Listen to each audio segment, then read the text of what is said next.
Well, of course, most of the constituents, the GHA employees who have come to me and shared their grievances, the two chief issues here are the outsourcing of labour by government to recruitment agencies, meaning that this is to the detriment, in many cases, of employees who would have been the right ones for the job. And then, of course, is the manning and staffing levels. They're not being filled, and staff is feeling very, very burnt out. These two issues are the ones that are chiefly leading to the low morale in the GHA, and the GHA staff no longer know who to turn to, because if you look at the two press releases by the union and by government, they all seem very positive and very resolute in almost giving out the impression that there aren't any problems. And this is something that leaves the employees at a loss, and they are feeling like they are already at boiling point, and they don't feel represented by Unite the Union, who in today's case have even been telling some of the members who attended to not challenge the Chief Minister and not raise their issues. So at this point they don't know where to turn, and they want viable solutions, not short-term patch-up jobs.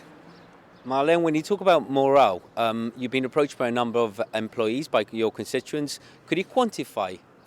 I can tell you honestly that every day I receive a couple of complaints for the last 7, 8, 9 months. If you remember, it was me who was the first person who raised the issue of low morale in Parliament when I showed government the letters that I had been receiving from doctors who had put forward their resignations, and I was told flat out that there was no problem. After that, the issue took shape it became more of a prevalent issue, but this has been going on for months. I can't even tell you how many people, but I can tell you there are dozens and dozens of people, and those are just people who come to me. Don't forget, I'm just one member of Parliament. They are sharing their grievances on social media and with other members of Parliament in many cases.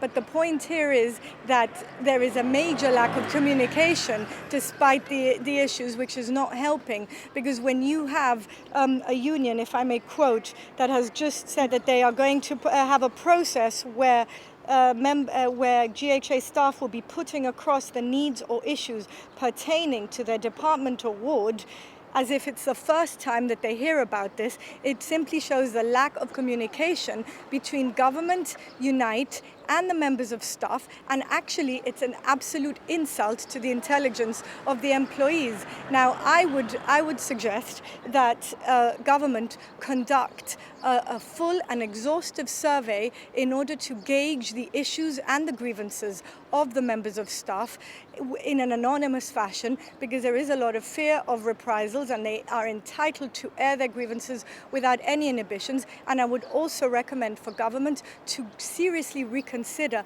their processes of recruitment and contracting jobs.